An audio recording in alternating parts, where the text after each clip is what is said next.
Ça a été un challenge pour moi parce que c'est la première fois dans ma carrière que j'annonce à quelqu'un que je ne souhaite plus avancer. Promesse dans un couple, pour moi, ça ne fonctionne pas. Dieu rigole de ceux qui ont des plans. Je suis contre le fait de dire oui, on a le temps, etc. On a toute la vie devant nous. La réalité, c'est que ça avance assez rapidement. La visualisation négative m'a aidé à sortir de ma condition initiale. Le potentiel est un idéal. Le potentiel n'est qu'une statue qu'on aimerait devenir comme ces statues.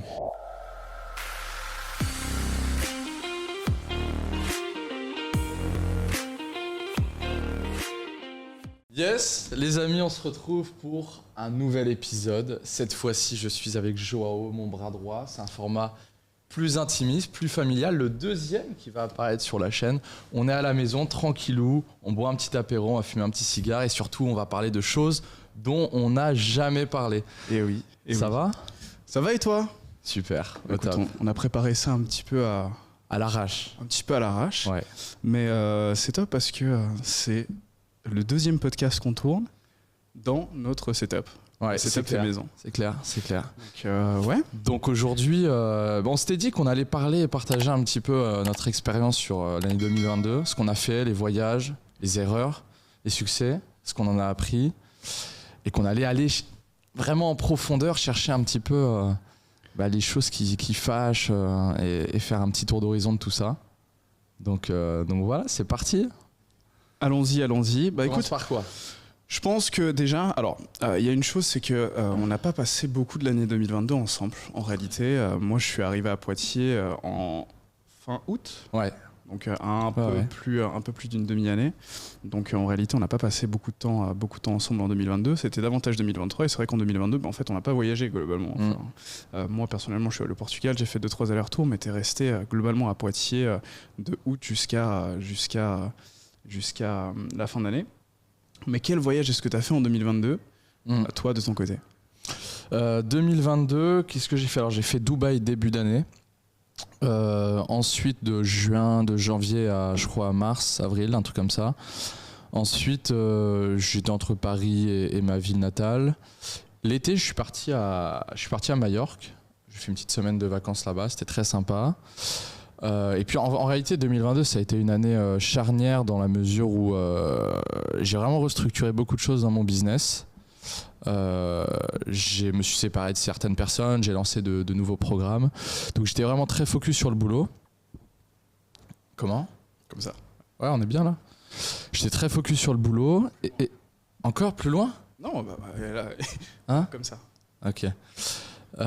Très focus sur le boulot et voilà, donc ça n'a pas été une année, on va dire, où j'ai beaucoup voyagé, mais c'est une année riche en émotions, on va dire, d'un point de vue personnel, business, puisque y a des événements qui se sont passés assez importants, comme la restructuration du business, la séparation de certaines personnes, la séparation de ma copine aussi. Et voilà, et puis notre rencontre, notre collaboration, on a vécu pas mal de choses. Ouais, c'était... C'est vrai qu'on a vécu pas mal de choses, notamment depuis ce début d'année 2023. En réalité, c'est là où on a commencé à partir à Dubaï, c'est après quand on a commencé à partir à Bali également. Mais c'est vrai qu'on a vécu pas mal de choses. Déjà en fin 2022, on va dire, à Poitiers, où quand même, on a fait pas mal de choses en fin 2022 qu'on ne citera pas forcément. Mais du coup, toi, ton ressenti, effectivement, tu t'es quand même séparé de personnes qui étaient présentes dans ta vie depuis un certain temps. Ouais. Tu as parlé de tes associés, mais tu parles aussi de ta copine. Comment est-ce que tu as vécu finalement ces séparations qui ne se sont pas forcément mal terminées, mais comment est-ce que tu les as vécues, toi ?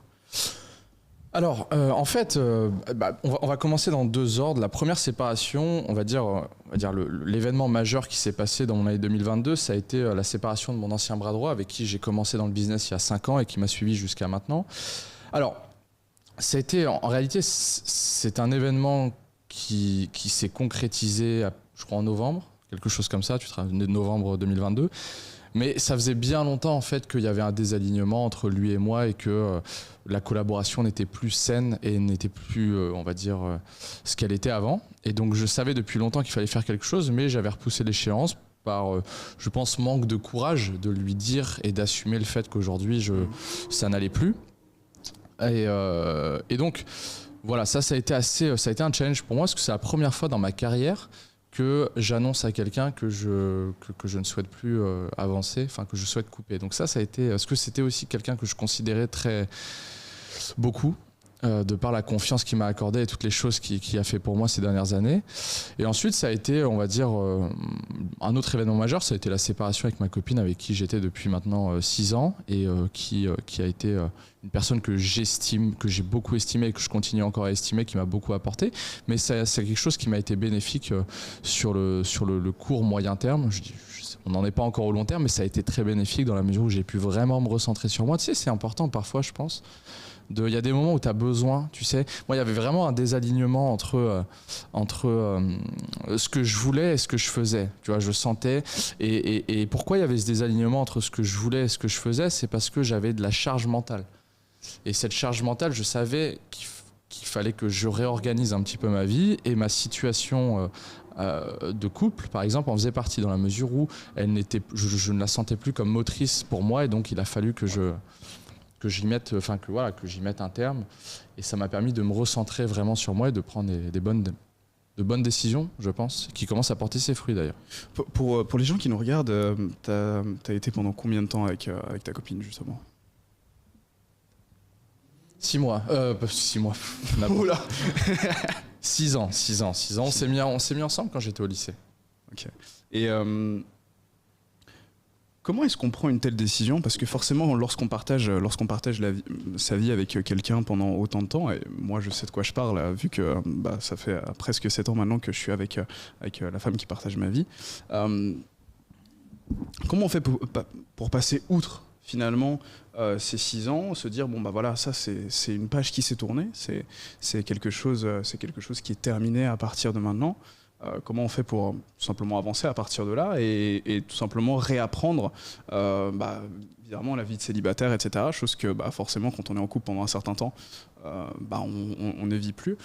Moi je sais que personnellement ça ne me viendrait même pas à l'idée de partir de ma relation actuelle, mais effectivement pour toi qui était à ce point-là aussi assez similaire, comment est-ce qu'on fait finalement pour passer outre ça?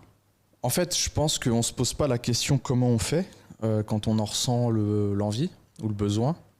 Je pense qu'on fait. Moi, pendant longtemps, je me suis posé la question comment faire pour me sortir de cette situation. La vérité, c'est qu'il n'y a pas vraiment de comment ou de stratégie ou de technique particulière. Ça faisait un petit moment que je sentais que j'avais besoin de me retrouver, de faire mon chemin seul, et surtout que je ne pouvais pas répondre à ses attentes. C'est surtout ça le sujet, en fait, c'est que dans un couple, on est deux et chacun a ses attentes, et si les deux sont OK sur les attentes, ça match, si ça va pas, voilà. Et moi, il y avait un désalignement, c'est-à-dire que je ne répondais pas à ses attentes, et donc le but, c'est de pouvoir ensuite, une fois qu'on a identifié ça, voir si on est capable de corriger ou pas. Et moi, en fait, c'est pas que j'étais pas capable, c'est que je n'avais pas nécessairement l'envie dans l'instant T, puisque j'avais des priorités de vie que j'avais identifiées, comme ma carrière, tu vois, qui a toujours été une priorité pour moi, businessment parlant, de m'accomplir. Et bien, en fait, je n'étais pas prêt à mettre ça de côté au profit de ma relation, tout simplement. Et au bout d'un moment, j'ai dû faire des choix, puisque au bout d'un moment, je sentais en fait que de l'autre côté, la personne avec qui j'étais n'était plus nécessairement heureuse. Et donc, je veux dire, il ne faut pas être égoïste aussi, il faut être aligné avec soi. Et moi, à l'instant T, je n'étais pas prêt à faire cette concession de lui accorder ce qu'elle demandait. Voilà, tout simplement. Mais en réalité, c'est quand même... toi, t'as créé ta société... Enfin, quand tu as créé ta société, tu la connaissais déjà, tu étais déjà avec. Qu'est-ce qui a changé entre-temps? Parce que finalement, l'intensité que tu as mis dans ton business, le niveau de focus et le niveau d'engagement et d'attention et de charge mentale aussi que tu avais dans ton business existait déjà. Ou du moins tu l'as créé pendant ce temps-là, donc en fait ça a duré pendant quand même assez longtemps pendant que tu avais ton business et tu as jonglé entre les deux. Ouais. Et qu'est-ce qui a fait que ça a changé finalement? Qu'est-ce qui a fait que ça a changé? Parce que les attentes évoluent. Je pense que ce soit dans tes ambitions personnelles, dans ta carrière professionnelle ou même dans ton couple, les attentes que tu avais il y a 2-3 ans évoluent. Et les attentes qu'on avait il y a quelques années n'étaient plus les mêmes aujourd'hui. Voilà. Et moi, je ne me sentais pas En fait, c'est pas que je me sentais pas capable, c'est que je ne voulais pas, en fait, à l'instant T, faire certaines concessions pour répondre à ses attentes. Voilà. Donc, en fait, tout simplement, tu sais, c'est pour ça que les promesses dans un couple, pour moi, ça ne fonctionne pas. Ah tiens, c'est intéressant. Okay. Non, je crois sincèrement que les promesses, ça sert à rien de faire des promesses. Juste fais, tu vois. Juste fais. T'as pas besoin de dire quelque chose à quelqu'un pour le faire. T'as pas besoin de dire, tu vois, ce truc de... et d'ailleurs, c'est quelque chose qui... Il y a rien de pire pour faire fuir une femme, c'est de lui dire, voilà, t'es la femme de ma vie, je t'aime pour la vie, on va se marier et tout. Non, on veut pas ça, tu vois, parce que c'est engageant. Et puis... Qui on est pour savoir ce qui va se passer dans l'avenir. Non, je pense que l'amour, avant tout, ça se démontre à travers les actes, plutôt que par la parole. Et donc, il est important de mettre un cadre dans la relation sur ce que je veux et ce que la personne veut, de mettre les actions en place, parce que les actions, au final, il n'y a que les faits qui comptent.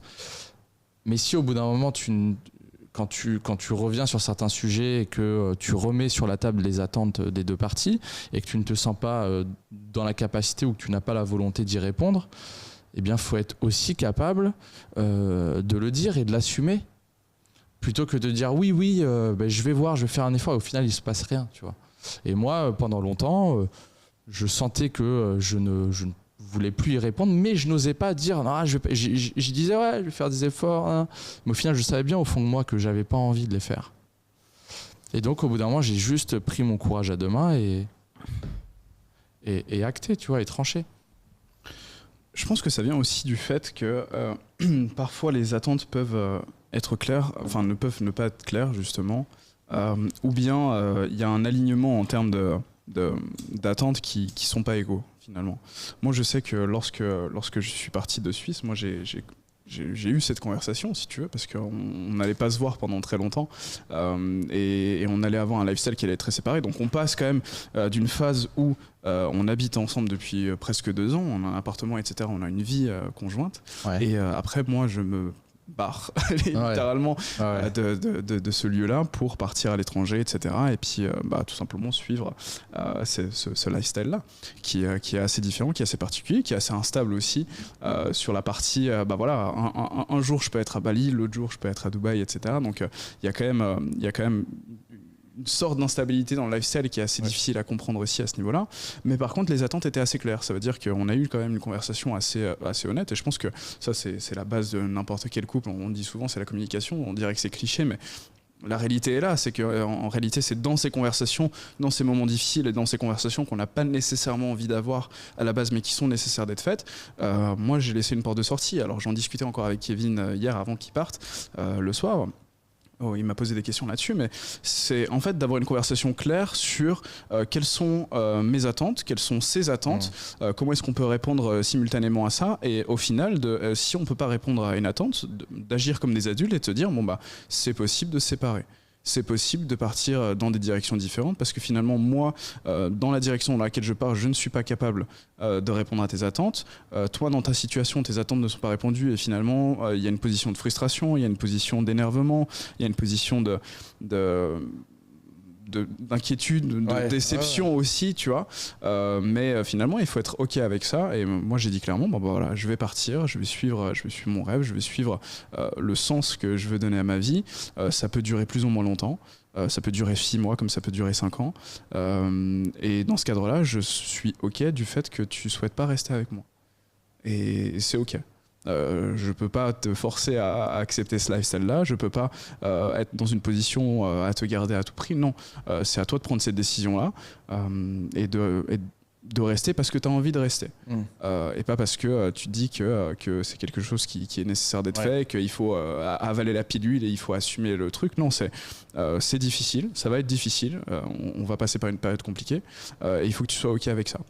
Si tu l'es pas, très bien, faisons ce chemin séparé parce que j'ai pas envie de te voir malheureuse non plus. Elle a fini par accepter. Enfin, elle a pas fini par accepter. Ça a été une conversation qui a été difficile à faire, etc. On en a parlé longuement, mais finalement, on a trouvé notre compromis et puis aujourd'hui, ça se passe bien. Mais la réalité, c'est qu'on se voit pas autant qu'on souhaiterait, tu vois. Oui. En fait, se voir, oui, c'est important. Mais à partir du moment où tu as été clair sur le fait que voilà les attentes que tu as au niveau, les ambitions que tu as, et voici, ok, donc voici mes ambitions, voici ce qu'impliquent mes ambitions, et dans ce qu'impliquent tes ambitions, il y a une absence physique qui est indéniable, puisqu'aujourd'hui tu as choisi un business, une carrière dans lequel tu vas être amené à physiquement être en déplacement parce que ceci, cela, tu travailles sur le web. Tu vas être proche de ta team et donc tu vas être absent. Donc ça, on va dire, ça fait partie des règles du jeu que tu as souhaité, du jeu dans lequel tu souhaites jouer. C'est clair. Et ensuite, c'est est-ce que c'est ok, est-ce que c'est pas ok. Et puis être vraiment explicite et clair sur les bénéfices à long terme que la situation que tu souhaites choisir va apporter dans ton couple. Mais c'est ça le piège aussi, c'est que les bénéfices à long terme, alors oui, on peut tout à fait imaginer de se dire quels sont les bénéfices à long terme, mais la réalité c'est qu'ils ne sont pas là. Donc ils ne sont pas palpables.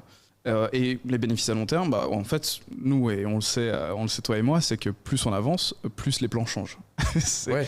Alors on a plus de clarté au fur et à mesure où on avance, mais globalement, on a une vision à quelques mois, peut-être quelques années devant nous, mais c'est que du jour au lendemain, on peut prendre une décision, on peut apprendre une information qui va changer le cours des prochains mois du tout au tout.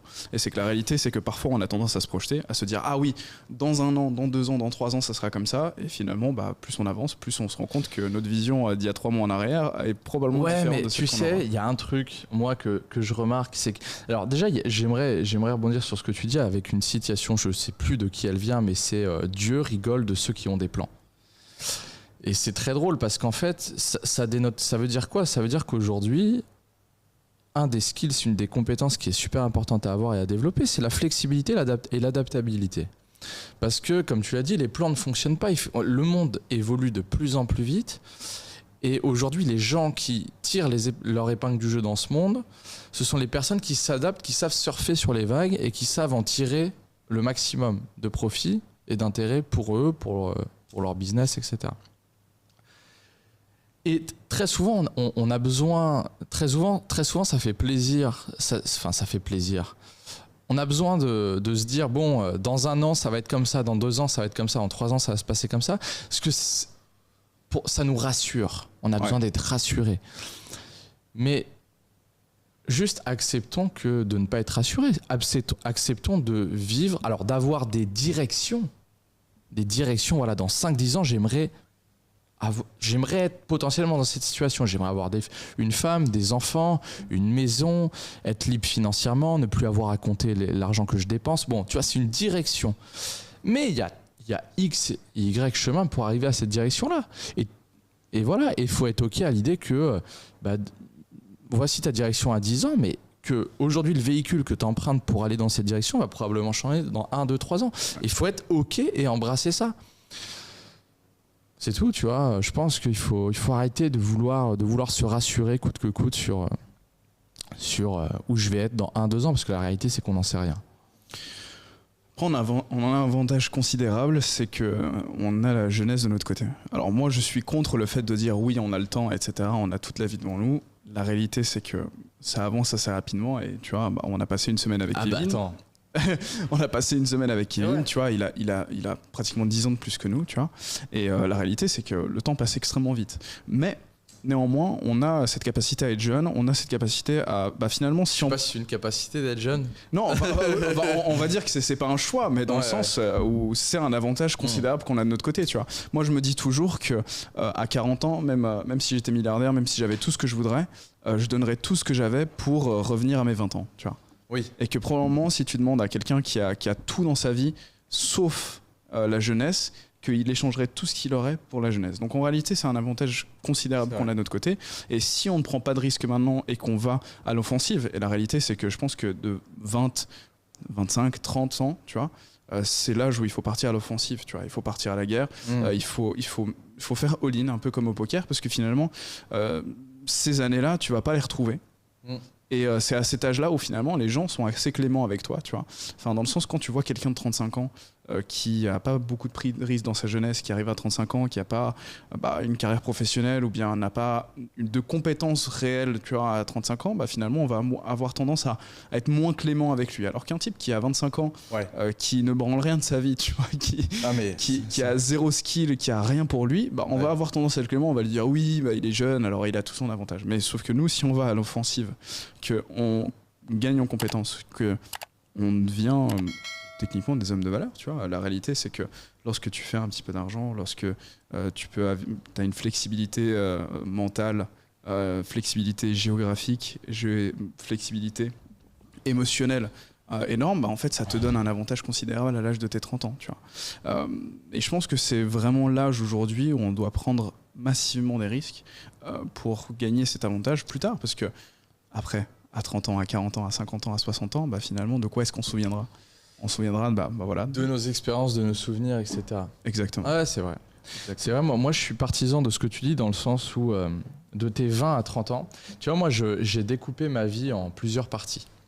C'est intéressant d'ailleurs. Enfin, j'ai tiré ça d'un bouquin, je sais plus lequel, mais globalement de mes 20 à 30 ans, j'ai fait le choix et j'ai accepté que mes 20 à 30 ans seraient dédiés à mon accomplissement professionnel. Et que de mes 30 à 40 seraient dédiés à la construction de ma famille. Parce que moi, il est hors de question, je veux des enfants, j'ai un côté très famille, c'est très important pour moi d'être présent sur cette partie-là. Et donc, si je veux avoir 100% une grande 80% de mon temps et de mon attention dédiée à ma famille de mes 30 à 40 ans, il faut que de mes 20 à 30, je fasse suffisamment de bonnes actions, que je sois suffisamment intelligent, que je capitalise suffisamment sur mes compétences pour pouvoir me mettre à l'abri à partir de mes 30 ans, pour pouvoir utiliser la majorité de mon temps au service de la construction de ma famille. Et donc, moi, je suis d'accord sur le fait qu'à partir de... Enfin, je veux dire, on a la vingtaine. C'est OK de prendre des risques. C'est OK de faire des pivots à 360 degrés sur nos business models. T'as vu, en 2022, ce qu'on a fait. Je veux dire, c'est incroyable. On a testé plein de choses. On a testé plein de choses. Il y a des choses qui ont marché, qui n'ont pas marché. Et moi, j'ai aucun problème avec ça. Ouais. Avec The Investor, ça fait 5 ans que ça existe, mais j'ai testé tellement de trucs avec cette boîte. Et encore une fois, il n'y a que les gens qui ne font rien, qui ne réussissent rien, qui ne réussissent pas. Je veux dire, il n'y a que ceux qui ne prennent pas de risques, qui ne prennent aucun risque, qui n'obtiendront rien. Et donc, moi, c'est vrai que j'ai accepté, j'ai testé plein de trucs, j'ai fait des conneries, j'ai fait des choses qui ont réussi, mais je pense qu'on est dans un âge où il faut tester, il faut faire un maximum d'erreurs. Parce que toutes les erreurs qu'on fait dans notre vingtaine, c'est un achievement, c'est des assets, c'est de la matière grise qui va nous servir pendant les... Et à 30 ans, quand tu as 30 ans, il te reste... Allez, tu as 30 ans, il te reste 30 ans en réalité. Jusqu'à ta soixantaine, il te reste encore une autre moitié de vie pour faire des choses extraordinaires, tu vois. Ouais. Donc je pense on est à un âge où on doit se permettre de prendre des gros risques, tu vois. Je sais pas si tu connais Gary Vee. Ouais. Gary Vee. Gary Vee en parle tout le temps. Ça, c'est vraiment un de ses sujets. Enfin, il matraque tout le monde là-dessus depuis maintenant plus de 10 ans, même plus de 15 ans maintenant. C'est que, en fait, il y a une espèce de message qui est donné à peu près toute la jeunesse que, en gros, tu vas à l'école, ensuite tu fais l'université et globalement, à partir de l'âge de tes 25, 26, 27 ans, normalement, tu es censé avoir déjà une idée assez concrète de ce que tu veux faire dans ta vie. Tu dois avoir ce qu'il appelle shit figured out. Okay. Tu dois vraiment connaître qui tu es, etc. Et globalement avoir ta merde en point, tu vois. Ouais. Tu dois être au point. Et la réalité, c'est que lui, il dit tout le temps, mais en fait, à 40 ans, les gars ne savent pas qui ils sont. Les gars ne savent pas. En fait, tout le monde a sa vie en bordel, si tu veux. Et c'est OK. Et globalement, ceux qui se disent qu'à 25 ans, ils doivent avoir déjà toutes les réponses, ils sont en train de se brider. Parce que la réalité, c'est que y a des gens qui, à 40 ans, 45 ans, 50 ans, n'ont pas toutes les réponses. Et c'est magnifique. C'est magnifique, c'est la beauté de la vie aussi, tu vois. Et je pense qu'il faut être dans une notion où il faut prendre des risques. Parce que quelles histoires est-ce que tu vas raconter à tes petits-enfants? J'espère avoir des enfants, et alors encore plus avoir des petits-enfants, mais tu vois, quelles histoires est-ce que tu vas raconter à tes petits-enfants? Moi, je regarde toujours ma vie dans le prisme de quelles histoires est-ce que j'aurais à raconter à 60, 70, tu vois. Si j'ai la chance d'y arriver, bien évidemment. J'aime bien, mais c'est que globalement, mes grands-parents m'ont raconté des histoires de dingue. De leur vie qui était complexe, etc. Et j'espère pouvoir arriver à un certain âge où je pourrais raconter des histoires encore plus dingues. Des histoires qui seraient encore plus inspirantes, parce que globalement, bah, tu vois, peu importe ce qui va rester de nous après notre mort, et je suis convaincu qu'il ne restera pas grand-chose après nous. Enfin, tu vois, Alex Hormozy parlait du fait que une des femmes les plus influentes du monde, qui avait plus de richesse que 99% de la population, qui a été sur le trône pendant 70 ans, qui est la reine d'Angleterre, hein, d'ailleurs, bah, globalement, 6 mois après, personne n'en parle. Ouais. Alors que c'était une des personnes les plus importantes du monde. Mais c'est quelque chose qui est vachement égocentrique, je trouve, de vouloir... Tu sais, il y a ce truc de « ouais, moi, je veux laisser un héritage. » tu vois. Ouais. Je veux laisser un héritage, tu vois. Gandhi, Nelson Mandela, machin, Obama, on se souviendra d'eux. Ouais, d'accord. Mais bon, je veux dire, laisser un héritage. Oui, alors moi, ce que je veux, c'est que de mon vivant, j'ai pu impacter positivement un maximum de vies. That's it. C'est-à-dire que, moi, ce que je me dis, c'est que oui,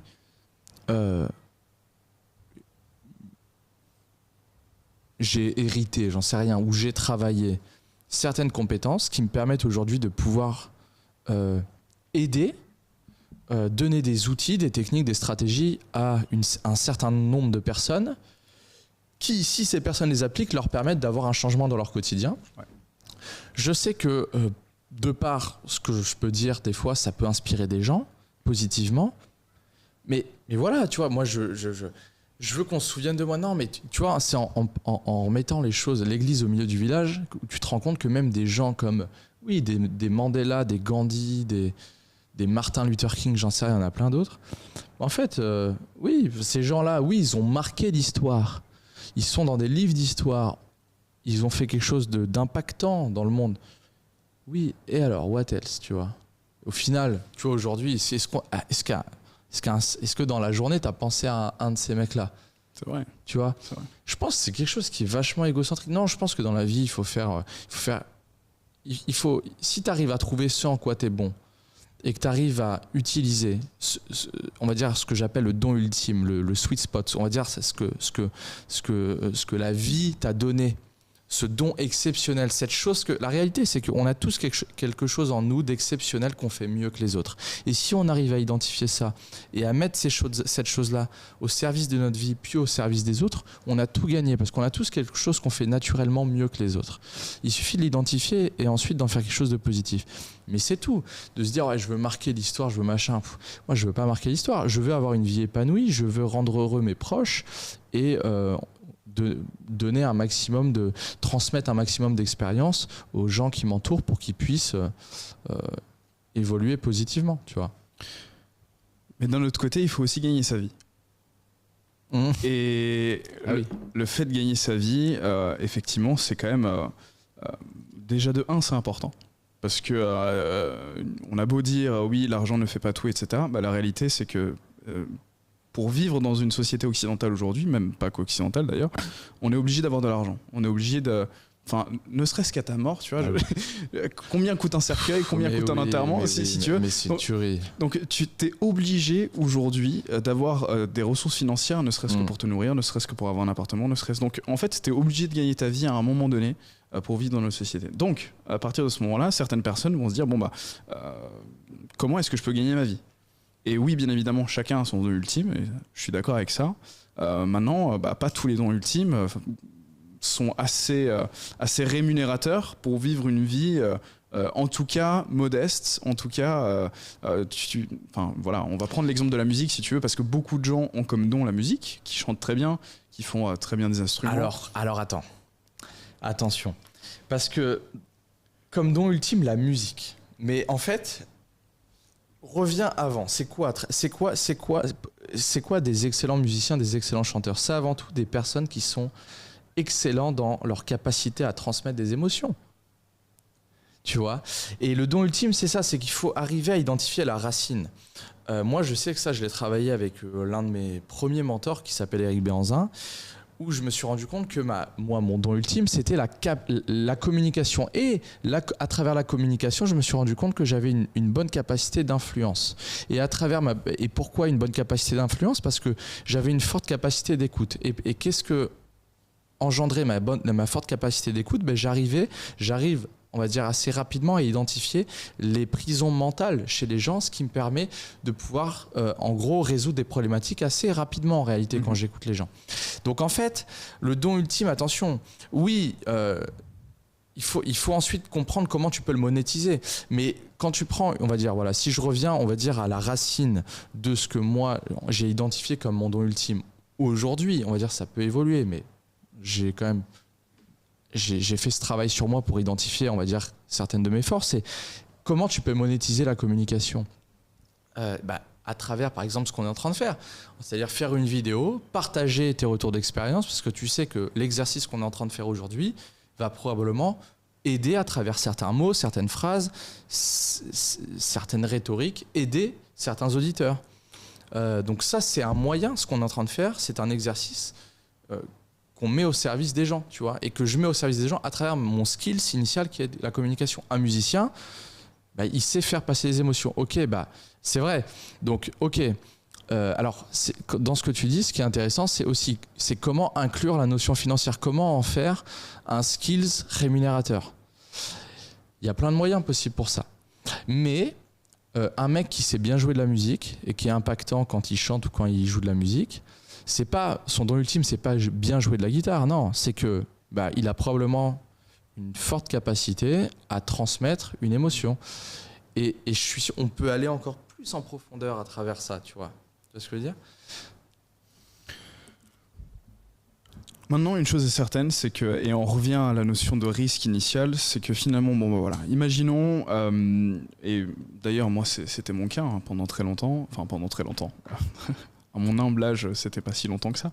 Ça fait 10% de ma vie, mais globalement, étant salarié, si tu veux, il y a ce pont à faire entre, ok, je suis salarié, j'ai mon activité professionnelle qui permet de me rémunérer et puis de vivre dans ces sociétés. Donc c'est ce qui fait, c'est mon gagne-pain, c'est ce qui me permet de payer mon appartement, c'est ce qui me permet de payer mes courses, de pouvoir faire des cadeaux à mes proches, etc.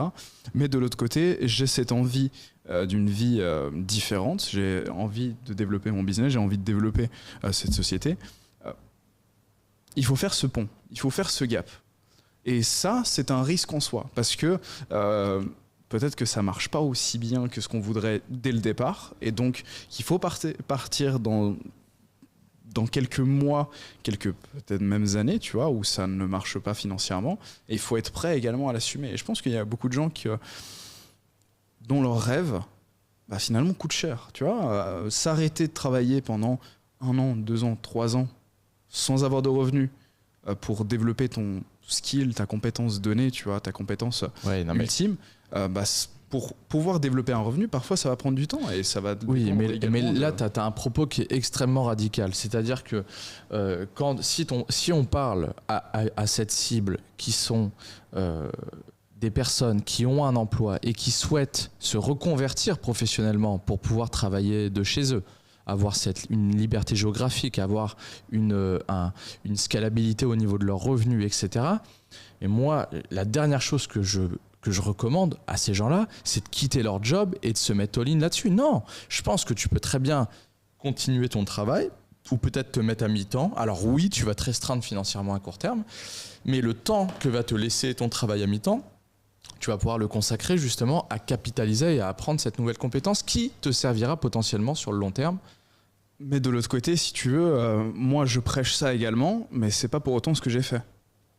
Mais pour autant, les résultats arrivent de manière beaucoup plus rapide lorsque tu décides de faire cette all-in justement là.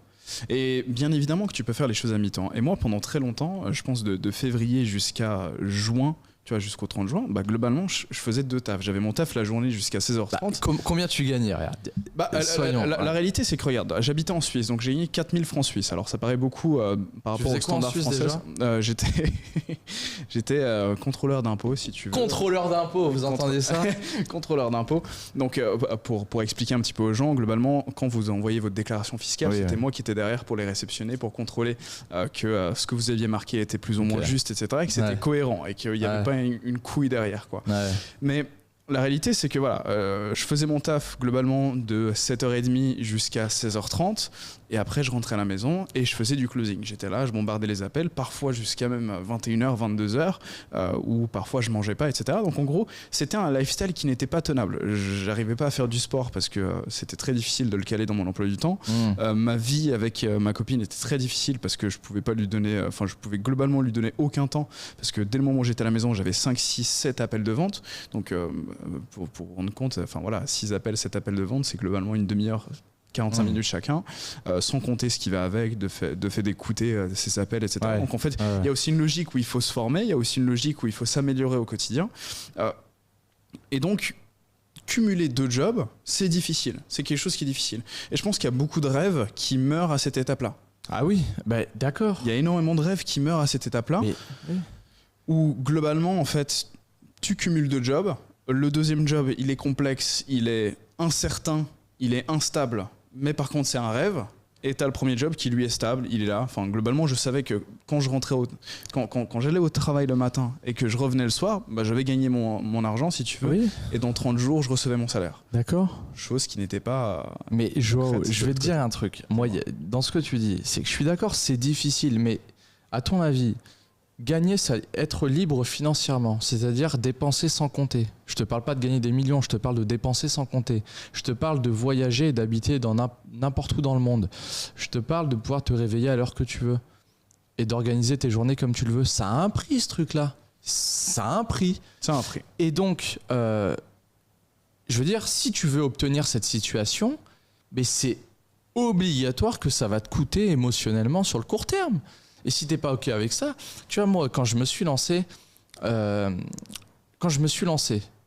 que j'ai commencé à gagner ma vie avec l'investissement sportif, avec les paris sportifs, et bien avant que j'avais pas de thunes, donc j'allais voir mon daron qui lui gagnait bien sa vie, je lui disais papa, investis là, fais telle stratégie, boum, on perd de l'argent, boum, réinvestis là, réinvestis. Et j'ai fait investir énormément d'argent à mon père sur des opportunités d'investissement foireuses et lui, il a perdu de l'argent. Moi, ça m'a permis d'apprendre de mes erreurs.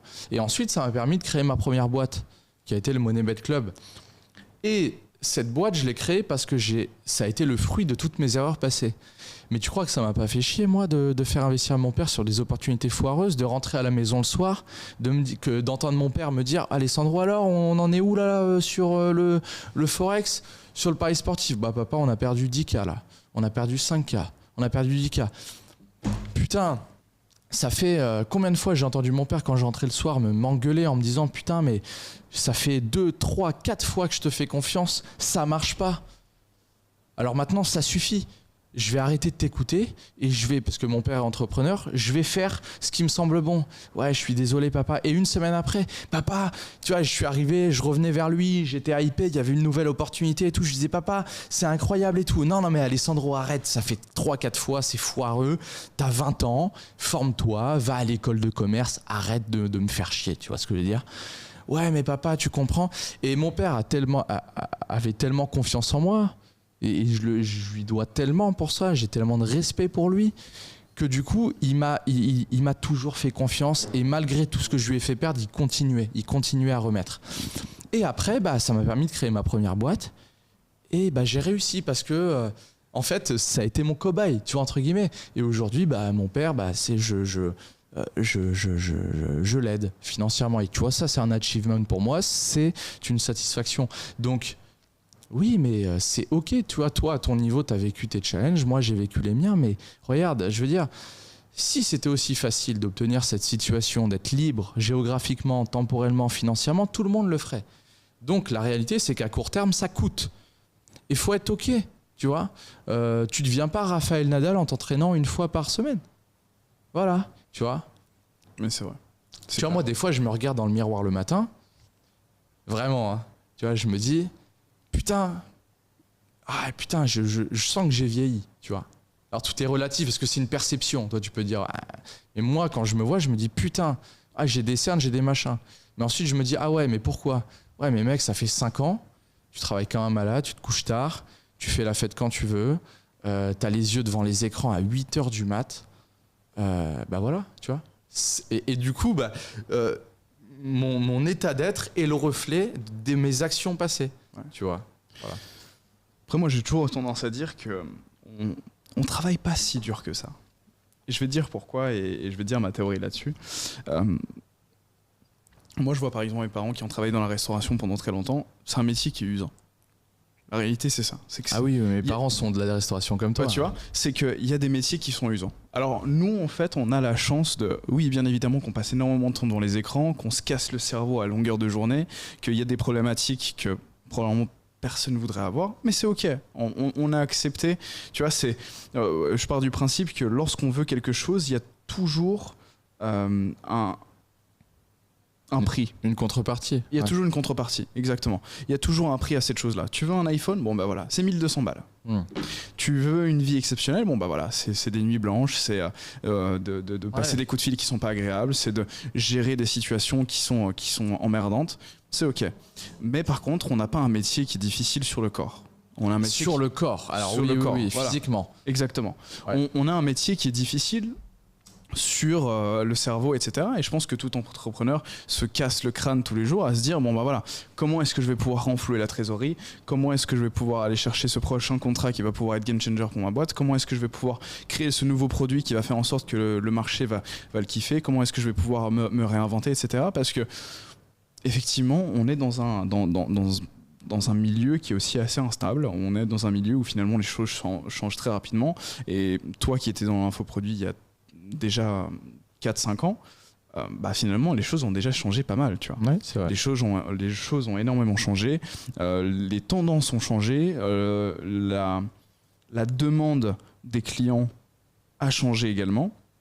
Et il faut constamment s'adapter dans ce marché-là, malgré les difficultés que ça représente de notre côté pour gérer ça. Maintenant, est-ce qu'on a une vie plus facile que la moyenne? La réalité, c'est que oui.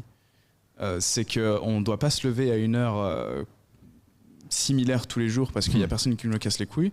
Moi, je te dis sincèrement, moi, tous les matins, je me levais à la même heure parce que je devais être à la même heure dans mon taf. Oui, aujourd'hui, si tu veux, et je vais donner un exemple, aujourd'hui, je me suis levé à 10h. Ouais. Alors pas parce que j'ai rien branlé, parce que hier c'était une journée assez... C'est tard 10h, hein. D'ailleurs quand je te vois lever, parce qu'on vit ensemble, je te vois à 10h, je me dis putain, l'enfoiré. Très bien. Non, mais c'est pas vrai, parce qu'en fait seul le résultat compte. Seul le résultat compte. En vrai tu peux te lever à 16h ou à 18h, mais ça dépend tant que le job est fait. Mais ça dépend à quelle heure est-ce que tu finis le jour d'avant. Oui. Moi je favorise l'énergie, la réalité c'est qu'on a fini à 2h hier soir. Ouais, t'as discuté avec Kevin. J'ai discuté avec Kevin, mais n'empêche pas moins qu'on a taffé toute la journée. Et c'est que c'est la valeur produite qui importe, c'est pas le temps passé. Exactement, ouais. C'est la valeur produite et c'est pas le temps passé. Et je pense que c'est aussi quelque chose qui est assez difficile à se rendre compte pour quelqu'un qui est salarié. Et moi, ça a été quelque chose qui a été très difficile pour moi de me rendre compte lorsque j'ai commencé vraiment ma vie d'indépendant, si tu veux. C'est que on te rémunère d'abord pour ton temps. Mais ensuite on te rémunère pour la valeur que tu produis. Sauf que cette valeur-là, tu peux la produire en 1, 2, 3, 4 heures par jour. Alors que lorsque tu es salarié, en fait, on te rémunère pour ton temps. On te dit, bon bah voilà, il faut que tu sois là 35 heures par semaine. Si vous habitez en Suisse, c'est 42 heures par semaine. Donc tu es rémunéré sur la base de ces 42 heures que tu mets à disposition de la personne qui t'emploie. Pas forcément pour la valeur produite. Et la réalité, c'est que moi, dans mon job d'avant, j'aurais pu faire exactement le même travail en 3 heures avec le même résultat, mais j'étais obligé de le séquencer sur 8 heures. Et c'est la réalité, ça veut dire que je devais moins travailler le matin ou je devais séquencer les périodes de travail intense pour faire en sorte que sur toute la journée, j'ai réussi à étaler le travail. Mais si mon objectif, c'était uniquement la capacité de chiffrer, donc je devais par jour traiter 75 déclarations d'impôts, déclarations fiscales. Donc en gros, 75, tu peux le faire en 3 heures, sauf que j'étais obligé de le faire en 8 heures. Donc en gros, tu dois commencer la première à 7h30 et tu dois finir la dernière à 16h30. Et tu dois étaler ton travail. Mais ça, c'est quelque chose que tu es capable de faire en 3 heures. Et quand tu es indépendant, en réalité, si tu travailles 8 heures de ton temps, c'est 8 heures où tu produis de la valeur constante. Et je pense que c'est aussi ça l'essentiel quand on parle de travailler dur. Moi, je vois mes parents travailler extrêmement dur. Je vois beaucoup de gens travailler très dur dans des métiers qui sont épuisants, dans des métiers qui sont contraignants physiquement, dans des métiers qui sont contraignants mentalement, parce que en fait, on s'en rend pas compte parce qu'on vit dans une espèce de tour d'ivoire, on vit dans une espèce de bulle, mais il y a des gens qui ont un quotidien assez difficile. Non mais il y a des gens qui ont un quotidien un petit peu difficile, d'accord, oui. Mais en fait, moi, ce qui me dérange dans ce que tu es en train de souligner, c'est que tu sous-entends que notre situation est plus facile que certaines personnes. Alors oui, si tu prends l'exemple de l'éboueur qui se lève tôt le matin pour sortir des poubelles, alors qu'ils détestent ça, parce qu'il y a des éboueurs qui aiment bien leur travail, enfin, quoique je ne connais pas la proportion. Mais en fait, bref, je reviens sur ce que tu sous-entends, c'est que notre travail est plus facile que d'autres. Oui, sur certains aspects. Mais ce qu'on fait a aussi ses inconvénients. Et ces Bien inconvénients, évidemment. il faut les souligner. C'est évident. Oui, on choisit quand on se lève. Alors oui, ça c'est bien, d'accord. On n'a pas de contraintes horaires. Oui, on peut choisir d'où on travaille. On peut aller visiter n'importe quel pays quand on veut. On prend un logement et puis t'as vu, on met des caméras et un bureau, d'accord. Mais la réalité, c'est que moi, quand je me lève le matin, depuis mes 5 dernières années, oui, j'ai pu ce stress que j'avais quand je devais me lever et quand j'étais sous ma douche avant d'aller au lycée ou à l'école de commerce, j'avais une boule au ventre parce que j'allais subir, en fait, tu vois. Et ça, j'étais pas bien, j'étais stressé, voilà. D'ailleurs, j'ai eu mon premier cheveu blanc à mon début d'école de commerce, tu vois. Et là, je me suis dit, ouais, mais c'est pas normal, j'étais trop stressé. Mais les amis, très important, si vous appréciez notre contenu, je vous invite à vous abonner à la chaîne si ce n'est pas encore fait, à liker la vidéo, activer la petite cloche pour être averti en temps réel des sorties des nouvelles vidéos. Et aussi, si vous souhaitez savoir comment je peux vous accompagner personnellement avec mon équipe à atteindre vos objectifs et à gagner en liberté financière, c'est les premiers liens dans la description. Ceci étant dit, reprenons. Depuis que j'ai lancé ma boîte, oui, alors il y a beaucoup plus d'avantages que ma situation d'avant, c'est indéniable. Mais j'ai découvert aussi d'autres inconvénients. Et les autres inconvénients, c'est que l'argent que je gagne, je le dois qu'à moi. Donc si je me bouge pas le cul, si je suis pas discipliné, l'argent rentre pas. Hein, et comment on paye le loyer, comment on se nourrit, tu le dois qu'à toi-même. Comment tu payes tes employés, tu vois, tes équipes. Moi, j'ai une partie de ma famille à ma charge. Comment tu fais, tu vois? Donc, tu as d'autres inconvénients.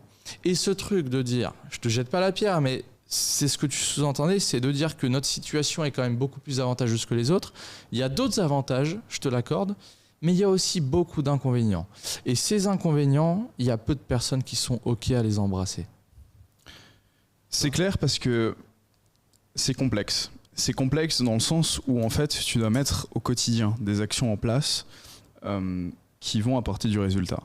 Et la problématique, c'est de se creuser la tête pour de 1, faire ces actions, de 2, savoir quelles actions mettre en place. Parce que globalement, si tu donnes un cahier des charges à quelqu'un, cette personne, la probabilité qu'elle le fasse, elle est assez élevée, si tu veux.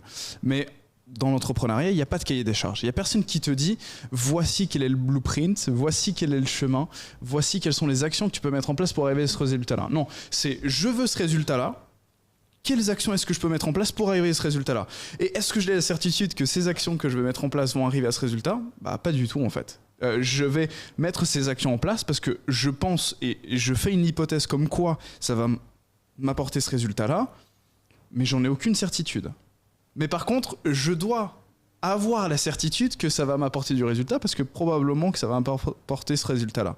Et donc ça, c'est un inconvénient notable. Maintenant, une chose est certaine, c'est que oui, on a un quotidien qui est assez particulier, oui, on doit se creuser les méninges, etc. Maintenant, je vais te dire sincèrement une chose, on a un mode de vie qui c'est du rêve. Moi, et je le regarde il y a encore 1 an en arrière, je suis vraiment tombé à 21 ans, ce qui est vraiment très jeune, et j'ai eu la chance d'avoir la chance ou le malheur, enfin voilà, peu importe comment est-ce qu'on le voit, mais j'ai la chance en décembre 2021, pour aller dans l'année 2022, d'être tombé dans un down émotionnel qui était vraiment important, où je me suis dit, mais putain, mais Jo, comment est-ce que c'est possible qu'avec tout ce que tu connais, toutes les connaissances, tout ce que tu as pu voir sur YouTube, sur Internet, etc., toutes les personnes que tu as pu suivre, et d'avoir la conscience que c'est possible d'avoir ce lifestyle-là, c'est possible d'avoir une vie exceptionnelle, comment ça se fait que tu es toujours dans ton putain de job de merde? Comment c'est possible de te sentir enfermé dans la situation dans laquelle tu es? Comment c'est possible de te sentir autant comme une merde à cet âge-là? Et j'ai vraiment tout remis en question. Pendant 1 mois, 2 mois, j'ai pratiquement pas bouffé. J'étais dans un down émotionnel extraordinaire et bizarrement, c'est quelques mois après que j'ai réussi à devenir closer, etc., à rentrer dans une Investor, à vous connaître et connaître tout cet écosystème finalement qui tournait autour de la liberté financière, autour de comment réaliser des revenus exponentiels, comment réaliser des revenus exceptionnels. Exceptionnel. On se sert un verre ? Oui, bien sûr.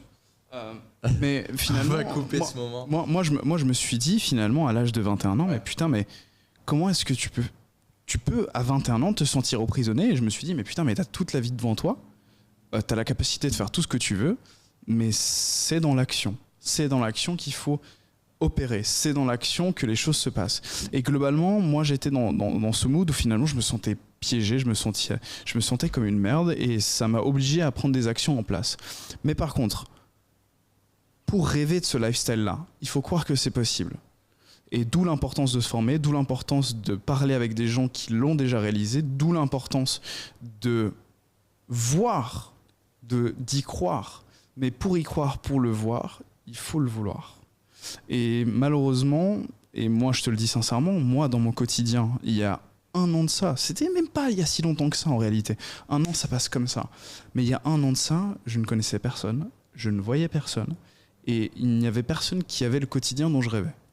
Donc en fait, quand tu es dans cette situation où il n'y a personne autour de toi qui réalise ce que tu as envie de réaliser, qui a la vie dont tu rêves, bah comment tu fais, frérot? La réalité, elle est là. C'est que, en fait, il n'y a personne dans ton quotidien. Quel a été cet élément déclencheur? Mais cet élément déclencheur, et je vais te dire sincèrement, c'est le fruit du hasard. C'est le fruit du hasard. Mais c'est le fruit du hasard, et c'est bizarre, et je vais te dire sincèrement une chose, c'est que en janvier 2022, je suis parti à Florence. J'étais pas quelqu'un de croyant à la base, j'étais pas quelqu'un de religieux, j'étais pas quelqu'un de croyant en Dieu, et d'ailleurs je me considère pas comme quelqu'un de religieux, mais par contre la croyance en Dieu je la questionne, etc., et je me suis informé davantage là-dessus. Mais par contre, en janvier 2022, il s'est passé quelque chose qui était inattendu. Je suis parti à Florence, qui est une ville somptueuse, et pour les gens qui ne sont jamais allés à Florence, je vous conseille réellement, enfin, peu importe le prix que ça coûte, allez-y, parce que c'est vraiment une ville exceptionnelle pour le coup. Mais j'ai eu un appel avec Raph, que tu connais, qui m'a mis en relation avec Simon Corbin, avec toi, etc.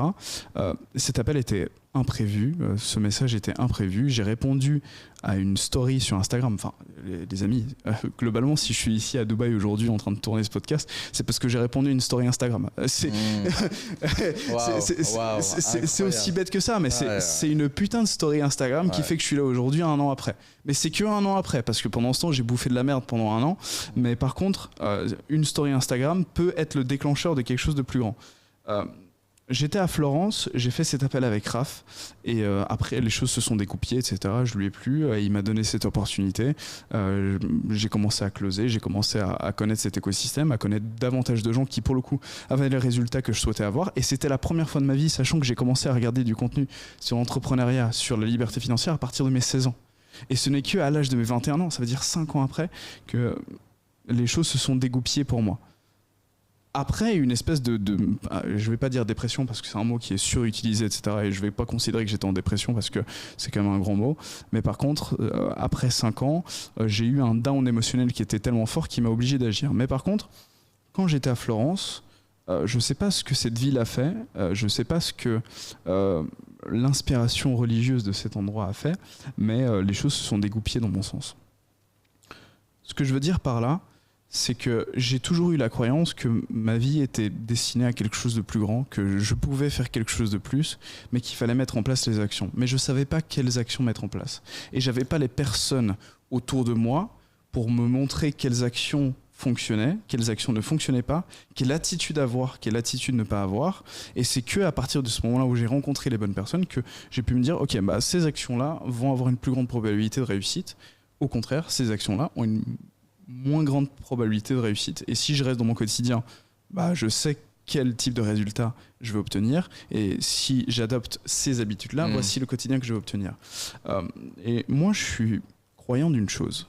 C'est que on parle toujours de la visualisation positive. On se dit, bon bah voilà, si tu te mets devant ton miroir à 5-6 heures du matin et que tu dis je suis le meilleur, bah tu vas croire que tu es le meilleur et ça va te pousser vers l'avant. Moi, je pense sincèrement que tout ça, c'est du bullshit.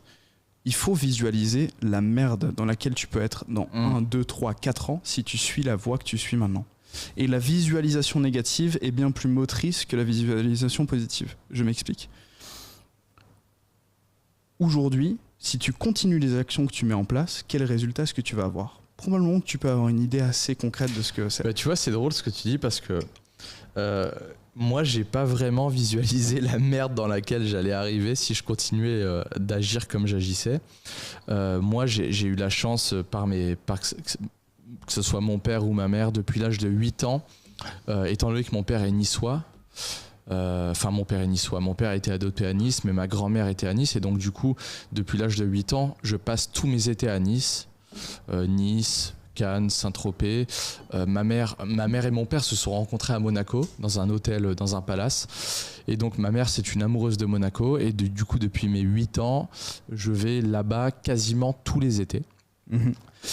Et donc, du coup, depuis mes 8 ans, je suis exposé à la Côte d'Azur, donc, c'est-à-dire au soleil, à la belle vie. J'observe les gens, les voitures, le lifestyle, on va dire les possibilités de ce monde pour les gens qui ont les moyens. Et du coup, moi, ce qui m'a poussé à agir et à me sortir, on va dire, de ma situation initiale, j'allais dire, me sortir de la merde. Moi, tu sais, j'ai grandi dans un milieu modeste, j'ai jamais manqué de rien. Quand je dis jamais manqué de rien, c'est que j'ai été extrêmement aimé, j'étais un enfant extrêmement considéré. J'ai évolué dans une famille modeste, mes parents sont restaurateurs, mais je suis pas né millionnaire, tu vois. Mon père, c'est pas Bernard Arnault. Mais mes parents ont toujours tout fait pour que je sois heureux et je leur suis extrêmement reconnaissant pour ça. Mais depuis l'âge de 8 ans, tous les étés, je vais à Monaco, je vais à Nice, je vais à machin. Et donc du coup, j'ai vu des gens, tu vois, rouler en Ferrari, dans des beaux restaurants, etc. Tu sais, des fois, j'allais avec ma mère à Monaco, passer l'après-midi, on s'asseyait à un bar, je buvais un Perrier, ma mère mangeait une glace, on restait 2-3 heures, on payait 20 balles, 9 balles le Perrier, 10 balles la coupe de glace, et on attendait juste des heures et on observait, tu vois. Et moi, j'observais, j'étais un enfant, j'observais, et je voyais, je dis, mais putain, mais c'est incroyable. Moi, je suis né à Poitiers, c'est une petite province poitevine, socialiste. Et l'été, tu vois, je vais là-bas et je vois des mecs rouler en Ferrari, des belles femmes, des mecs habillés en marque, je vois l'abondance, tu vois. Et je me dis, putain, c'est quoi la différence ? Enfin, c'est quoi la différence à 10, 11, 12, 13, 14 ans ? La différence, t'as pas la matière grise pour comprendre ça. Mais du coup, à l'âge de 16, 17, 18 ans, je me suis dit, mais ça m'a conditionné. Et du coup, moi, ce qui m'a motivé à entreprendre, à accomplir de grandes choses, à gagner de l'argent, à être libre, à voyager, à être dans le top 1% de ce monde, ça n'a pas été de visualiser la merde qui m'attendait si je restais dans ma situation. Et quand je dis la merde, c'est quoi ? C'est selon ma perception, c'est métro boulot dodo, c'est les horaires imposés, c'est le système hiérarchique, c'est l'autorité, c'est le fait de gagner, d'être sous-payé par rapport à ta valeur, etc. Moi, j'ai refusé ça, mais j'ai pas refusé ça en visualisant que ça allait arriver. Non, moi, j'ai toujours visualisé les avantages de l'abondance, tu vois. Intéressant. Bah, tu vois, c'est là où peut-être on est opposés. Moi, j'ai visualisé la merde dans laquelle je pouvais être. Moi, j'ai littéralement, je me suis dit, mais putain, mais en fait, si tu continues 1 an, 2 ans, 3 ans, en ayant l'appartement, la voiture, les amis, ayez conscience que moi, à l'âge de 18 ans, j'ai commencé à avoir une Audi S3. J'avais un appartement de 120 mètres carrés, etc. En fait, j'avais la vie globalement qu'on peut rêver à l'âge de 30 ans, où j'avais une personne que j'aime, et que j'aime toujours d'ailleurs, ma copine avec qui je partageais ma vie, etc. Une belle voiture, un travail, globalement, un travail tranquille. Je commençais à 7h30, je finissais à 16h30, je gagnais mon argent par mois, tu vois, et j'avais le lifestyle que je voulais. Je dépensais de l'argent sans compter, il n'y a pas de souci. Mais par contre, je savais très bien dans quoi est-ce que ça allait m'amener. J'avais beaucoup de visualisation sur putain, mais en fait, si tu continues dans cette direction-là, où est-ce que ça va t'amener ? Bah voilà, tu vas monter dans les échelons du gouvernement, tu vas monter dans les échelons de l'État, tu vas devenir un simple salarié de luxe, si tu veux, où tu vas gagner 8, 9, 10K par mois, où globalement, tu vas avoir une vie monotone, où tu vas faire ton travail au quotidien, où tu vas rentrer du bureau et être avec ta copine, et puis profiter comme ça, et travailler tes 42 heures par semaine, et revenir, etc., et faire cet aller-retour. Visualiser ça a eu un plus gros impact sur moi que de visualiser le positif, parce que le positif, je me suis toujours dit mais putain, mais en fait je peux visualiser le positif, mais en fait j'aurais pu imaginer dans ma tête tous les scénarios possibles. J'aurais pas imaginé qu'on serait là aujourd'hui, tu vois, je crois qu'on est le 20 mars, à Dubaï, en train de faire ce podcast là, si tu veux. Donc j'aurais pu visualiser tout ce que je veux, et je serais pas tombé sur cette probabilité là. Par contre, je sais très bien que si on était le 20 mars aujourd'hui 2023 et que j'étais dans le même job où j'étais avant, j'aurais une idée assez concrète de là où je serais et à quoi ressemblerait ma vie à ce moment-là. Donc, j'ai décidé de faire un pari.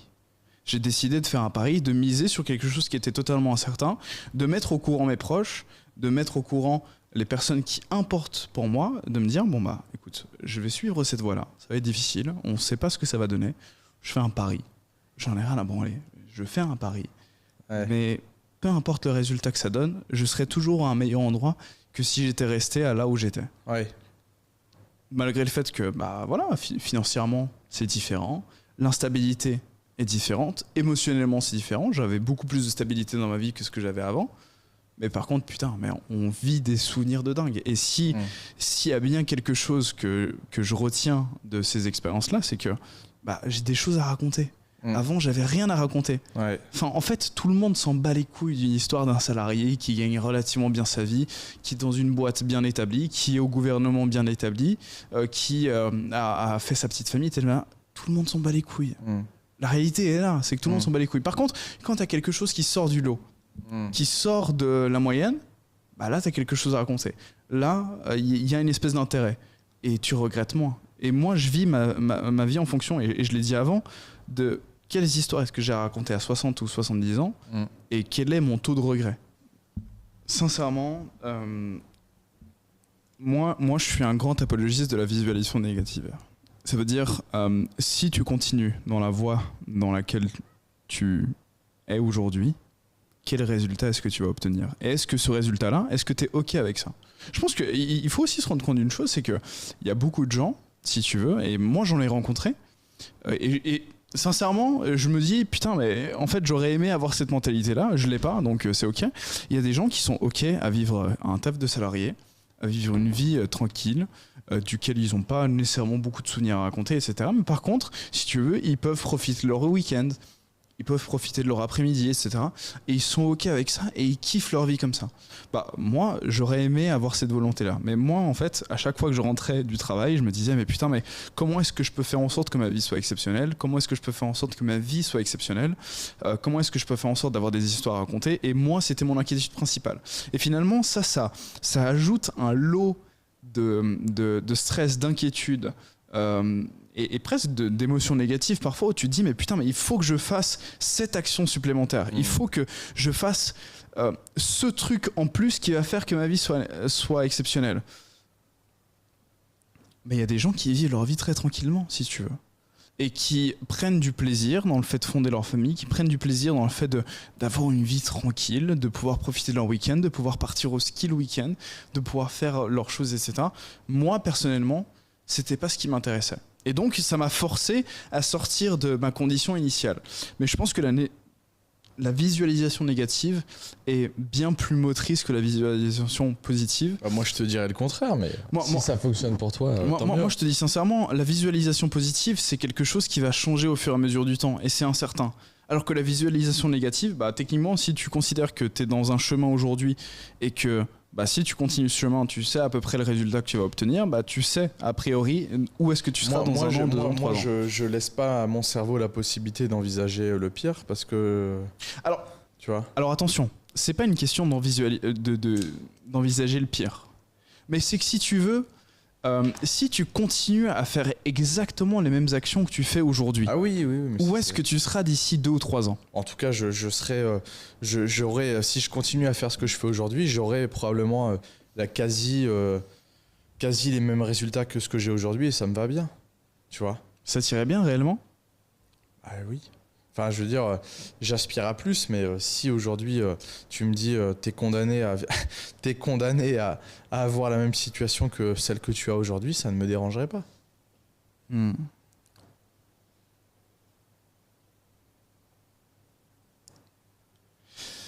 Moi, je pense sincèrement que et je pense sincèrement que c'est quelque chose qui est vraiment essentiel. Moi, la visualisation négative m'a aidé à sortir de ma condition initiale. Parce que je savais où est-ce que j'allais et je considérais, pour moi, et c'était ce que je considérais, d'aller dans le mur. Et je voulais pas aller dans le mur. Donc j'ai pris des décisions différentes. La visualisation positive, et je pense que c'est quelque chose, et on en a parlé dans notre premier podcast, tu vois, cette notion du dev perso, etc., de tu vois, te réveiller, de te mettre devant ton miroir et te dire je suis le meilleur, je suis le meilleur, je suis le meilleur. Moi, pour moi, ça marche pas, ça. Alors pour certaines personnes, ça peut marcher. Je comprends. Et c'est ok. Pour certaines personnes, ça peut marcher. Pour moi, j'en ai rien à branler, si tu veux. Ouais. Je vais pas m'auto-convaincre d'un truc duquel je sais que c'est pas vrai. Ouais. J'ai besoin de me voir dans l'action, j'ai besoin de me voir faire des choses pour me dire que c'est vrai. D'autres personnes arrivent à se convaincre de trucs qui ne sont pas présents, qui n'existent pas, mais qui pourtant peuvent arriver du jour au lendemain et ils y croient dur comme fer et ça marche pour eux.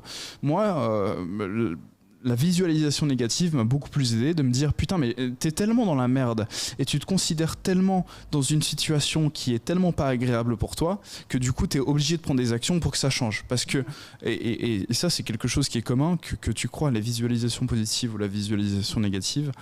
Je considère que il n'y a que les actions qui vont te sortir de ta condition initiale. Oui. Donc que tu sois satisfait ou pas de ta situation aujourd'hui, il va falloir mettre en place des actions pour que ça change.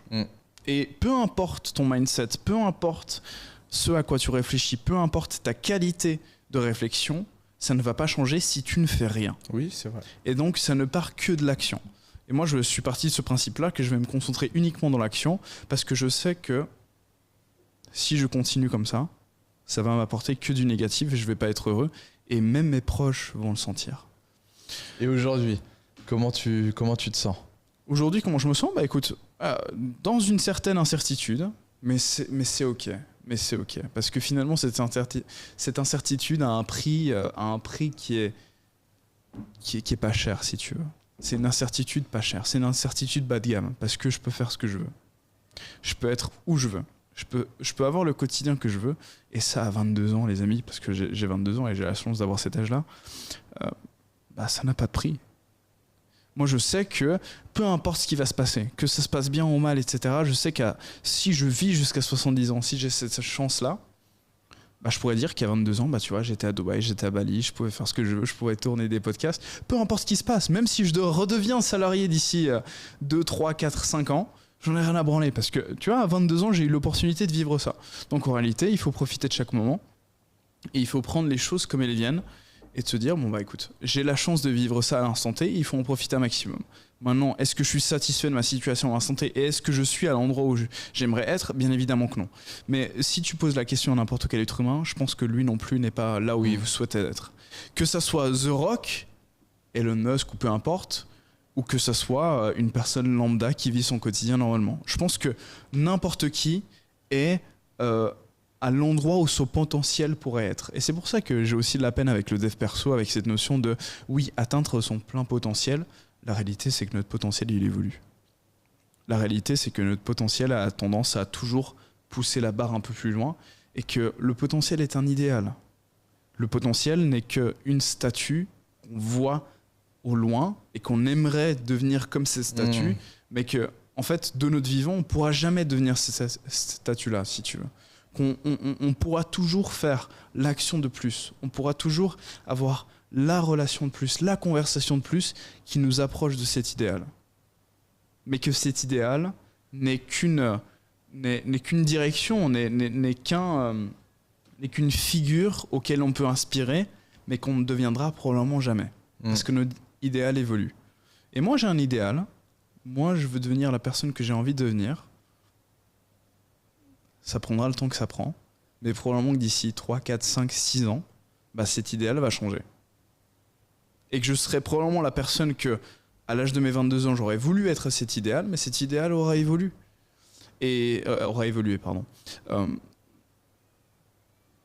Néanmoins, et je pense que s'il y a quelque chose à retenir, c'est de toujours, et ça revient au début de ce podcast, c'est de se prendre ce risque. Si on est en capacité de le prendre. Tu vois, on était avec Kevin, et j'en ai parlé 3 fois déjà durant ce podcast, c'est que quand tu as une femme, quand tu as des enfants, quand tu as des responsabilités familiales, bah, il y a une capacité de risque que tu peux encaisser, mais il y a aussi une capacité de risque que tu ne peux pas encaisser. Tu peux pas te permettre de partir du jour au lendemain dans un pays, à l'étranger, lorsque tu as une femme et des gosses. C'est pas possible. Parce que tu vas être un mauvais père de famille, tu vois. Ou si tu es une femme, tu vas être une mauvaise mère de famille.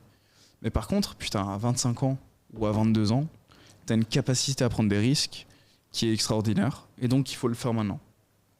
Sinon, tu le regretteras plus tard. Et moi, s'il y a bien un idéal que je tiens dans mon esprit, c'est de ne pas avoir de regrets. Si un jour j'ai la chance d'être sur un lit de mort, parce que des fois il y a des gens qui meurent du jour au lendemain, et voilà, ça fait partie de la vie aussi, mais si j'ai la chance d'être sur un lit de mort, je ne veux avoir aucun regret, ou du moins de minimiser le nombre de regrets que je peux avoir.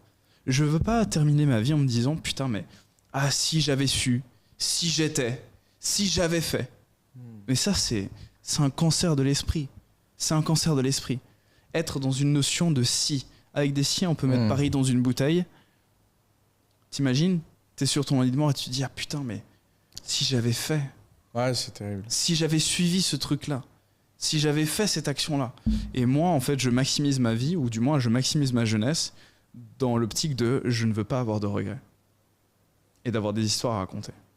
Et je pense que c'est ça l'importance. Qu'on donne un sens à ce qu'on fait, etc. Ça peut être la bonne direction, ça peut ne pas être la bonne direction, mais pourtant, tu as suivi une direction. Et de se cantonner à cette notion que... Alors, j'aime pas parler de la société dans un sens large, parce que la société, c'est trop vague. Qui dicte ça ? Qui ne dicte pas ça, etc. Ça, c'est des notions qui sont trop abstraites. Par contre, il y a quand même un scénario qui est donné de base, voilà, fais des bonnes études, tu vas avoir un bon travail. Ça, c'est un scénario qui est quand même poussé de manière abondante pour tous les jeunes aujourd'hui, et on a la chance d'être jeunes. Nous, on n'adhère pas à ce scénario-là. Est-ce qu'on a raison, est-ce qu'on a tort ? Seul le temps le dira. Pour l'instant, j'ai l'impression qu'on a raison. Mais peut-être que le temps pourrait prouver qu'on a tort. Pourquoi on a raison ? Je pense qu'on a raison, on a raison dans le sens où, putain, mais en fait, à l'âge qu'on a, on peut expérimenter des choses que la majorité des gens qui ont le même âge ne peuvent pas expérimenter. Donc déjà là, on a raison, parce que en fait, même ne serait-ce qu'à 30 ans, même si on s'est planté, on peut raconter cette histoire-là. Et ceux qui ne sont peut-être pas plantés, ils n'auront pas cette histoire-là à raconter. Donc déjà là, il y a une valeur supplémentaire. Donc c'est là où je considère qu'on a peut-être raison. Mais peut-être pas. Peut-être que oui, peut-être que non. Ça, seul le temps le dira. Par contre, le scénario global, je pense qu'il est néfaste pour la majorité de la jeunesse, parce que les jeunes aujourd'hui se brident à l'idée que leurs parents ou que la société, encore une fois, j'ai pas envie d'utiliser ce terme là, mais c'est la réalité, ce que leurs professeurs, ce que leurs familiaux disent, voilà, suis des bonnes études, fais ces études-là pour avoir ce diplôme, et ensuite tu vas avoir ce job-là. Et moi, pour avoir été dans un univers corporate, je pense que la majorité n'aimerait pas cette vie-là. La majorité n'aimerait pas cette vie-là. Malgré la stabilité que ça apporte. Et moi, il y a simplement une chose que peut-être j'envie à mon lifestyle précédent, c'est la stabilité. Mais c'est la seule chose. Le reste, il y a un upside, il y a un avantage de fou à se dire putain mais je peux faire ci, ça, ça et ça. La seule chose qui manque, c'est la stabilité. Mais la stabilité, c'est quelque chose qui s'acquiert avec du travail, avec de l'intention, avec parfois des difficultés. La stabilité, ça s'acquiert. Mais mis à part la stabilité, le reste, tout est good. Et à l'âge de 22 ans, je peux rien demander de mieux. Une des choses qui, selon moi, est importante, c'est de toujours conserver la croyance que c'est possible. Que de ne pas avoir à s'inquiéter financièrement pour ses factures du 30 ou du 25 du mois, peu importe. De ne pas avoir à s'inquiéter pour ses factures. De ne pas avoir à s'inquiéter pour bah voilà, on est en vacances, est-ce que je peux me permettre ci, est-ce que je peux me permettre ça? L'inquiétude financière, c'est un sujet extrêmement important parce que je pense que la majorité des personnes vivent dans une inquiétude financière. Ouais. Parce que c'est important de gagner sa vie. Et on a initié ce podcast avec cette notion-là. C'est important de gagner sa vie parce que sinon, globalement, on vit une vie où on n'est pas libre. Mais comment est-ce qu'on terrasse, comment est-ce qu'on annihile cette inquiétude financière?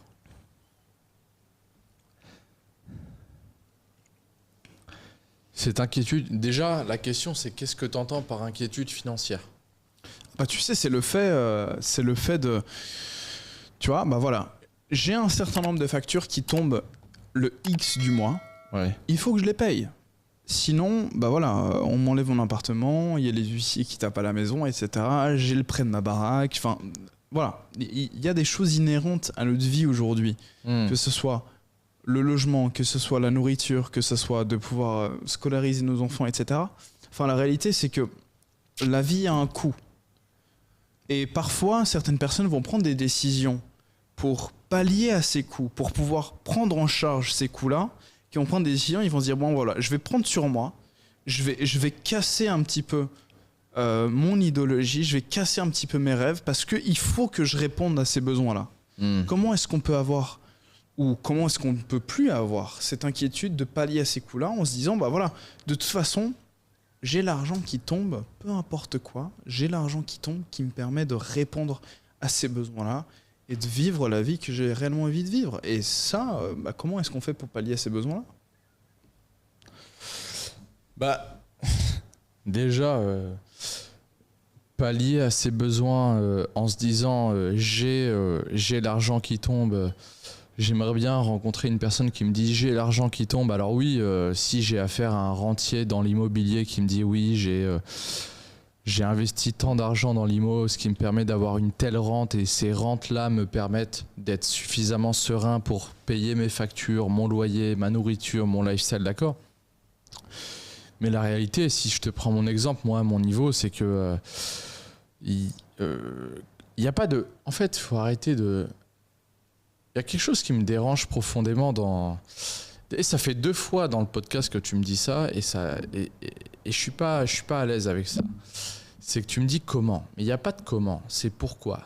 Pourquoi, je vais reformuler ta question, pourquoi c'est important, Alessandro, pour toi,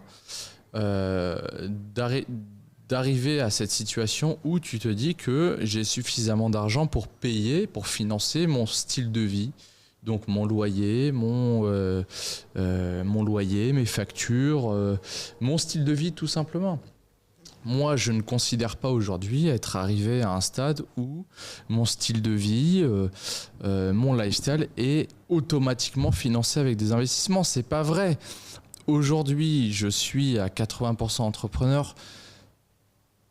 La quasi-totalité de mes revenus aujourd'hui découle de mes business et entre 20 et 10% découlent de mes revenus. Pourquoi ? Parce que mes revenus liés à mes investissements, parce que les revenus liés à mes investissements, je les investis dans mon business. C'est-à-dire que aujourd'hui, tu le sais bien, on est dans une situation où il m'est arrivé d'utiliser ces derniers mois de prendre de l'argent que j'ai gagné avec mes investissements pour mon business. Donc, c'est pas comment on fait, c'est que moi aujourd'hui, je suis complètement à l'aise à l'idée d'utiliser de l'argent qui est lié de mes business pour mon style de vie. Moi, je suis pas dans cette optique de rentier, c'est-à-dire que c'est quelque chose que j'enseigne aux membres de ma communauté, d'utiliser certains leviers comme la crypto-monnaie, comme la bourse, comme les paris sportifs, utiliser ces leviers comme des leviers qui peuvent te permettre de générer des compléments de revenus. Mais moi, à titre personnel, tout l'argent que je gagne grâce à ces leviers-là, je les utilise comme des leviers pour scaler mon entreprise. Parce que moi, ce qui me fait vibrer, ce que j'aime, l'argent que je gagne grâce à ça me permet de scaler mes business. Voilà.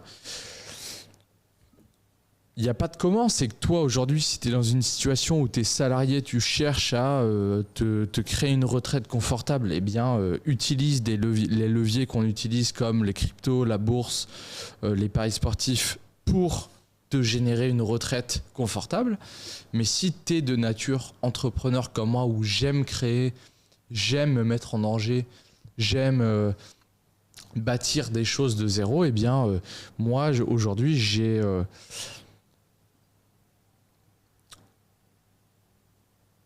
j'ai une prise de risque qui est importante vis-à-vis de mes revenus parce que, encore une fois, je suis jeune et je suis d'accord, je suis OK à l'idée d'utiliser la majorité de mes revenus pour financer mes ambitions et mon business. C'est pas le cas de tout le monde, c'est pour ça que chacun doit choisir en fonction de ses choix.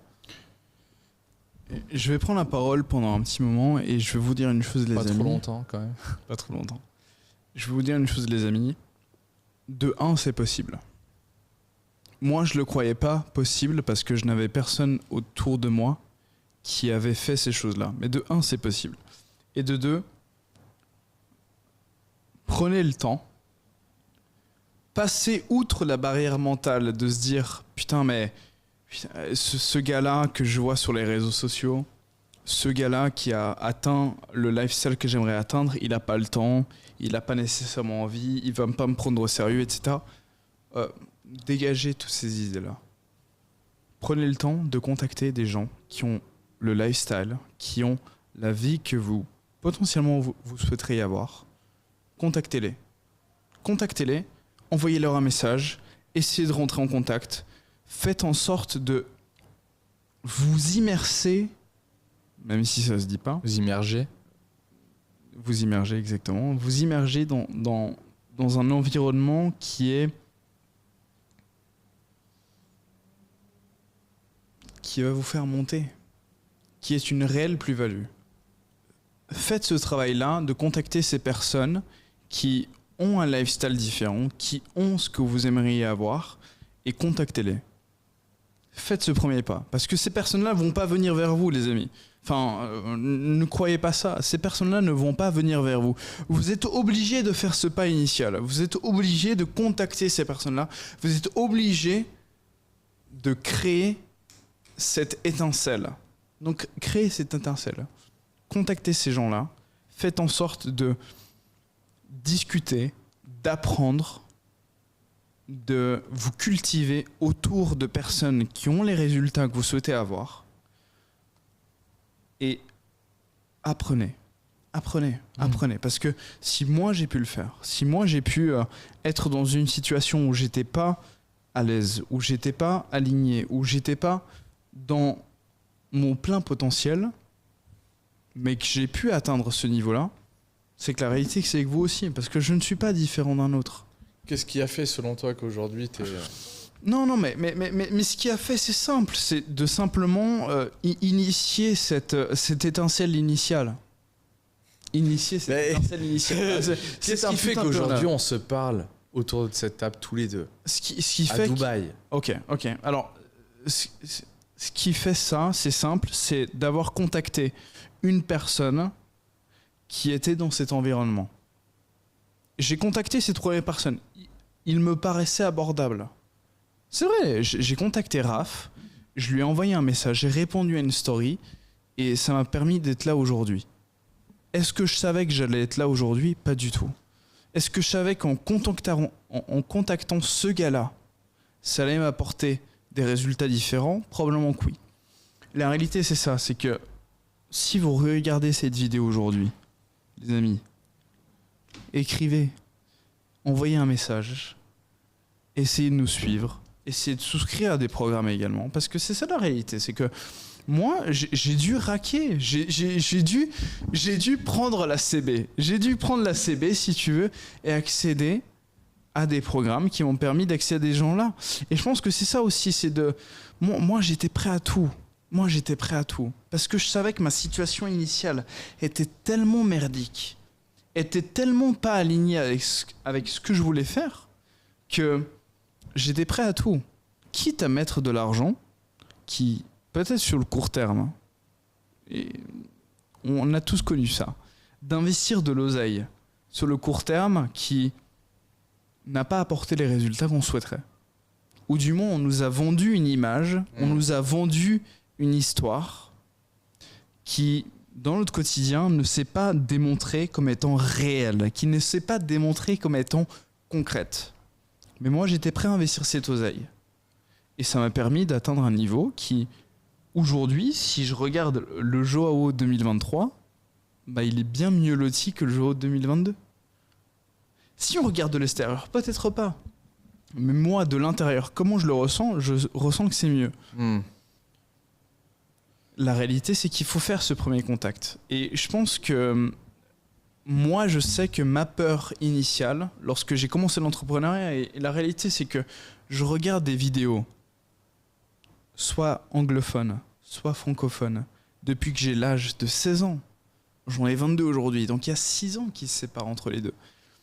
Moi, si je regarde les deux, je sais que le Joao de 16 ans serait incapable de contacter des gens qui avaient des résultats différents. Aujourd'hui, je suis capable de le faire. Et il faut passer outre ça. Il faut aller au-delà de nos peurs. La peur, c'est une boussole. Et moi, c'est vraiment quelque chose que j'ai appris, et c'est bizarre, je l'ai appris de Jean-Claude Van Damme, je l'ai appris d'autres personnes comme ça.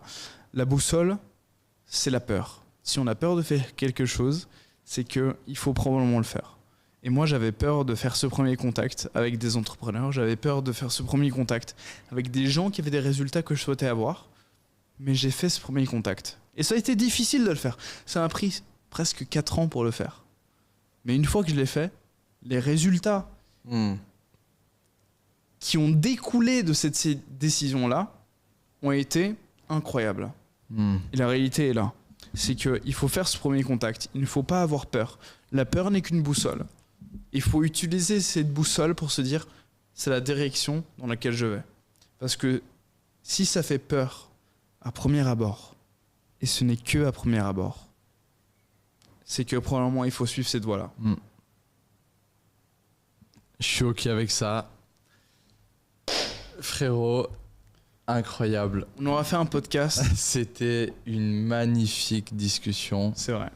Merci à toi. De toute façon, les amis, dites-nous dans les commentaires si vous avez apprécié cette discussion. Parce que la réalité, c'est que si vous souhaitez revoir ce genre de discussion, ça ne tient qu'à vous. Dites-nous dans les commentaires si vous avez apprécié cet échange, si vous souhaitez voir de plus en plus d'échanges de ce type sur la chaîne. Et puis, si vous le souhaitez, de toute façon, avec Joao, c'est vrai. on est tout le temps ensemble et puis on sera amené à refaire ce genre de format. Ça ne tient qu'à vous. Dites-nous dans les commentaires si vous appréciez, si vous avez kiffé cette discussion. Si c'est le cas, faites-le nous savoir et puis on se retrouve dans une prochaine vidéo. Merci frérot, c'était incroyable. Merci. C'était génial. J'espère qu'en tout cas, vous avez appris de nous, de notre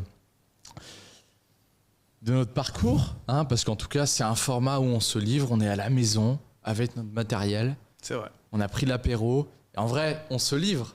On se livre. Il n'y a aucun filtre. On n'a aucun filtre. C'est vrai.